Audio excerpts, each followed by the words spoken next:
அந்த சுற்றுப்பயணம்லாம் போகும்போது விஜய்க்கு மக்கள் அதில் வந்து இன்னும் அதிகமாக தான் செய்யும். இப்போ இதன் காரணமாக தான் சீமான் அண்ணா வந்து தொடர்ந்து விஜய் மீது இந்த விமர்சனங்களை வந்து வச்சுட்டு இருக்காரு.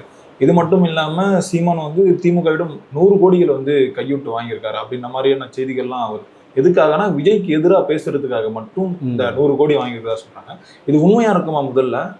அவர் பணம் வாங்கியிருக்காரா வாங்கலன்னு தெரியல. பட் ஆனால் திரள்நிதி வாங்குவார்னு உங்களுக்கு தெரியும். ஓகே. நான் பிச்சை எடுத்து தான் வாழ்கிறேன், எல்லாத்தையும் வெளிப்படையாக காசு கேட்டேன்னு சொல்லியிருக்காருன்னு உங்களுக்கு தெரியும். அப்போ ஒரு ஆஃபர் வந்திருக்குன்னா வாங்காமல் மறுதளிச்சுட்டு அவர் பாட்டு நின்றுப்பாரா அப்படின்றது மக்கள் தான் நீங்கள் எடுத்துக்கணும். ரெண்டாவது விஷயம், அப்படி மறுத்திருந்தால் நீங்கள் ஏன் விஜயை திடீர்னு எதிர்க்க வேண்டிய அவசியம் என்ன இருக்குது? எந்த சூழ்நிலையும் எனக்கும் என் தம்பிக்கு சண்டை வராது. நான் என் தம்பியை திட்டமாட்டேன். அவரோட ரூட் வந்து எனக்கு எதிராகவே இருந்தாலும் சரி, நான் பிரச்சனைக்கு போக மாட்டேன். ஏன்னா என்னோட இலக்கு நான் திமுக அதிமுக வீழ்த்துறதான்னு சொல்லி பேசிய சீமான் அவர்கள், அவர் மட்டும் பேசினா பரவாயில்ல, அவர் கட்சி சார்ந்த நபர்கள் எல்லாத்தையும் இப்போ பேச வச்சுக்கிட்டு முழுக்க விஜயை டார்கெட் பண்ணுறீங்க. பேருக்கு திமுக ஊருகா மாதிரி தொட்டுட்டு போகிறீங்க.